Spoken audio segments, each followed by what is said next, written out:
Les personnes qui vivent des relations difficiles ou malsaines hésitent souvent, voire même quotidiennement, entre être seul et être dans une mauvaise relation. Parce qu'être seul peut être une peur terrifiante qui engendre le désespoir et une très grande souffrance. La plupart d'entre nous ayant été programmés pour croire qu'être seul est une mauvaise chose, est une preuve d'échec en tant que partenaire, voire même en tant qu'être humain. Ce postulat devrait-il donc être remis en question? Dans quelle situation est-il préférable de rester seul que d'être mal accompagné et donc être en perpétuelle détresse? On en parle tout de suite, après le générique.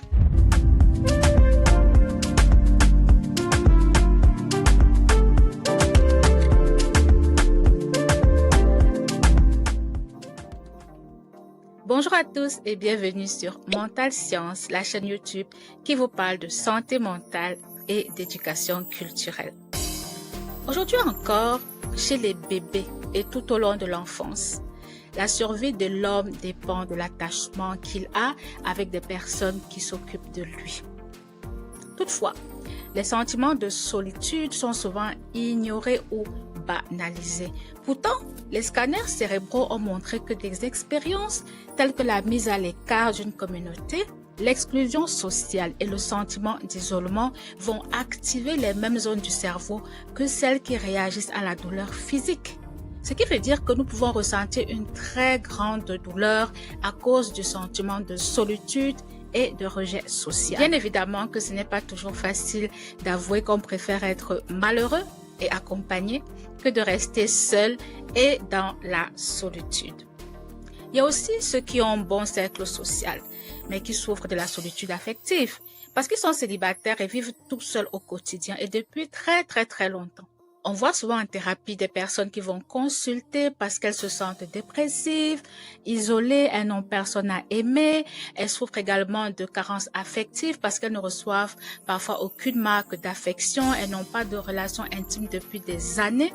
Donc vous voyez que explorer les raisons pour lesquelles la peur d'être seule est si forte pour nous est donc extrêmement utile.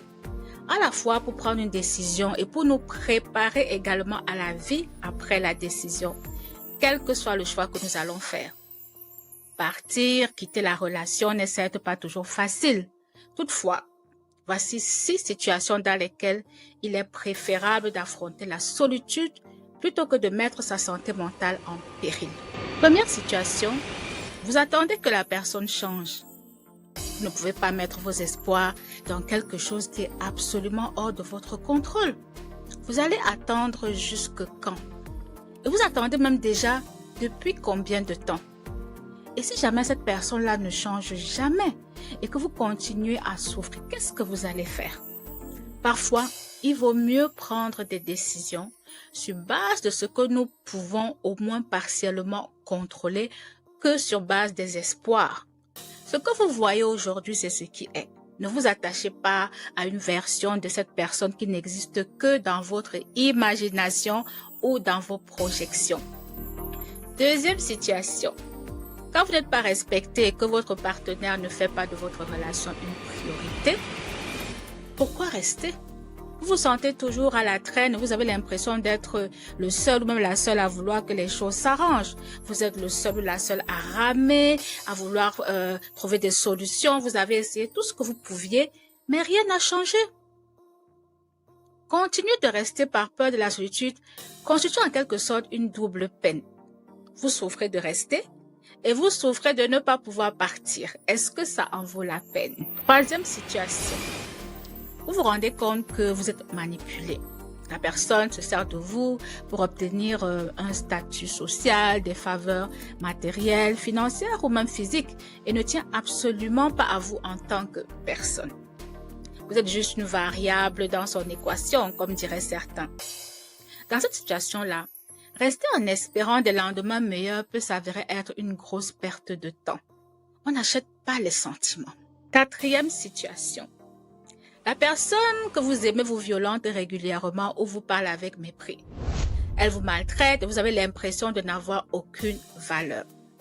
N'attendez pas que les choses s'aggravent. Vous ne pouvez pas changer l'éducation d'un adulte, ni lui imposer des valeurs dont il ne veut même pas.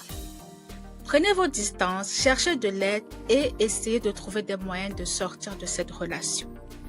Cinquième et dernière situation dans laquelle il vaut mieux rester seul que mal accompagné. Vous avez des enfants. N'entrez pas dans une relation qui ne vous convient pas avec des enfants qui risquent d'en subir les conséquences. Oui, je sais que ce n'est pas facile, mais pensez à vos enfants. Vous avez des conflits persistants, le stress émotionnel, les jugements et même le rejet de la part de cette personne qui estime que ce ne sont pas ses enfants. Oui, il y a des personnes qui ne veulent pas voir vos enfants et vous vivez avec elles quand même. Donc, papa et maman monoparentale, attention à vos choix. Rester dans une relation qui n'est pas satisfaisante peut empêcher l'épanouissement personnel. Vous risquez de manquer des occasions même de rencontrer de nouvelles personnes, d'explorer de nouveaux intérêts, de nouveaux horizons ou même de poursuivre des objectifs personnels parce que vous êtes tout le temps en train de réfléchir, vous n'êtes pas bien. Vous ne vous autorisez pas à essayer autre chose, quitte à vivre plusieurs échecs avant de rencontrer de bonnes personnes. Qu'est-ce que vous avez à perdre? Vous restez paralysé par la peur. Vous avez peur d'être seul. Vous savez, l'impact sur les relations futures n'est pas non plus à négliger. Le fait de rester dans une relation toxique ou insatisfaisante parce qu'on a peur de la solitude peut nuire à notre capacité de nouer des liens sains à l'avenir. Nous risquons de reporter des problèmes ou des schémas non résolus sur nos nouvelles relations. Et parfois même, nous risquons d'entrer dans des relations pour de mauvaises raisons.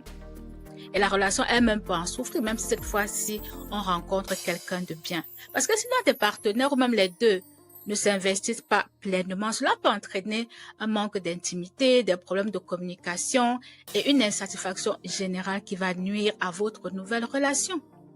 Il est donc important de savoir qu'une peur intense d'être seul va créer un système interne qui fera des choix pour protéger cette peur, au risque de ne pas protéger d'autres parties importantes de nous-mêmes, ce qui pourra avoir des conséquences ou un impact beaucoup plus grand sur notre vie et sur notre santé mentale. Par exemple, si nous avons créé un système qui nous protège à tout prix de la solitude, nous risquons de ne pas faire des choix d'intimité, d'affection, d'attention, de respect, d'amour et même de connexion. Parce qu'en voulant nous protéger, nous empêchons aux autres de nous blesser, ça c'est sûr, mais nous les empêchons aussi de nous aimer. Et nous nous empêchons même d'aimer les autres. Vous voyez donc que ce n'est pas toujours évident. Nous avons également les difficultés parentales qui peuvent parfois pousser les gens à se mettre en couple et même les difficultés économiques. C'est-à-dire que tu es seul, tu as des enfants, tu te dis « Oh, je vais pas m'en sortir tout seul ou toute seule avec mes charges » et tu cherches à être avec quelqu'un parce que tu veux partager en fait les dépenses. Mais chaque choix a un coût. Il est important de se poser la question de savoir ce que va te coûter le fait de rester dans cette relation-là parce que tu as peur de la solitude et parce que tu veux partager les charges.